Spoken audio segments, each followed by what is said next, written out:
So the Professor is probably the most famous streetball player ever. I remember being 10 years old watching his And One mixtapes, and I'm Irish. They don't show much basketball over here, and I know for a fact me and a lot of my friends knew who this guy was, so that's how big of a deal this guy was 10 years ago. He's recently regained a lot of his fame because of his Professor Live YouTube channel and his viral Spider-Man basketball series, and in this video I'm going to be talking about how good the Professor was actually. The reason I'm making this video is because a lot of the things I'm seeing on social media shows that there's two extremes. There's one group of people that say he should be in the NBA and he'd be a star in the NBA, and then there's another group of people that say he wouldn't make it professional anywhere and is a bad basketball player. Not even bad professional, just bad, straight up bad at basketball. So the Professor regularly practiced 4 to 8 hours a day of basketball when he was a kid, and until his senior year in high school didn't play at all because he was 5 foot tall and 85 pounds, and the coach didn't even pick him for the varsity team, which to be honest you can kind of see why. A lot of coaches wouldn't do that. He actually transferred school for his senior year of high school where he actually got all state honours. But with him being extremely undersized and graduating from a small school, he didn't receive any college offers. He ended up as a walk-on in a local junior college and got very little playing time, but he did make massive strides and improved a lot in that year. After his freshman year, he tried out for the And One mixtape tour and actually made the team. He got the nickname Professor for schooling people on the court as the underdog. Back in the mid-2000s, the And One mixtape tour was huge. As I said, I remember watching this as a 10-year-old in a country where basketball was never shown. That's how big it was, and that's how much of an impact streetball had back then.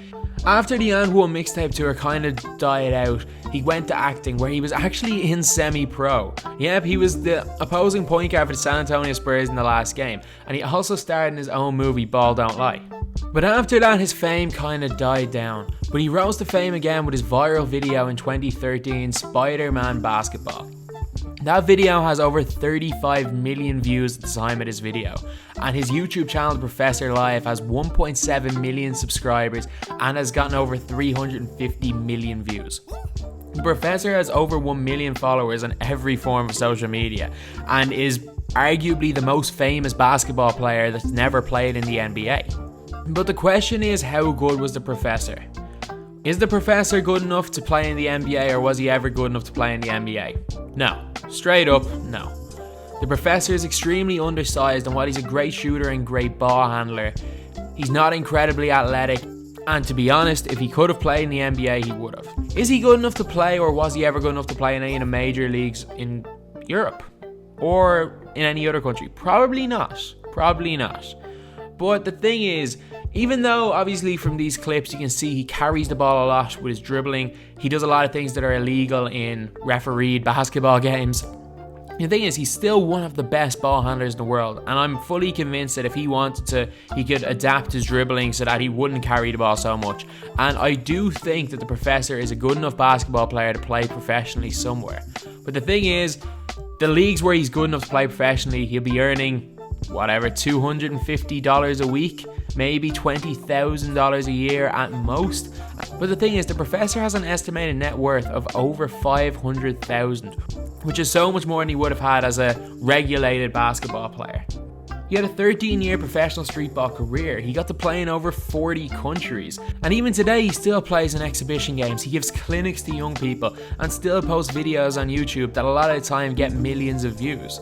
So if the Professor wanted to play professionally, he probably could, but he's making more money and probably enjoys what he's doing more right now, and the career path he took was the correct one. As a small, not particularly athletic player, even though he could shoot, he would have been in one of the lower leagues in Europe, but he managed to make himself almost a household name. He managed to inspire people, and he managed to get a lot more money and also a lot more fame out of what he's doing at the minute and what he has been doing for the last 10 years. So how good was the Professor? Pretty good. To make it pro anywhere, you've got to be pretty good at basketball. And while I don't think he was anywhere near making an NBA team, he still was an extremely good basketball player. Just because you're not NBA level doesn't mean you're automatically terrible. Every single player in the NBA is a good basketball player. Every single professional player in every single league in the world is a good basketball player. If you tell yourself any different, then you've probably never played basketball anywhere but the local park. So anyway, that's the video. Thanks for watching. Please like, comment, and subscribe.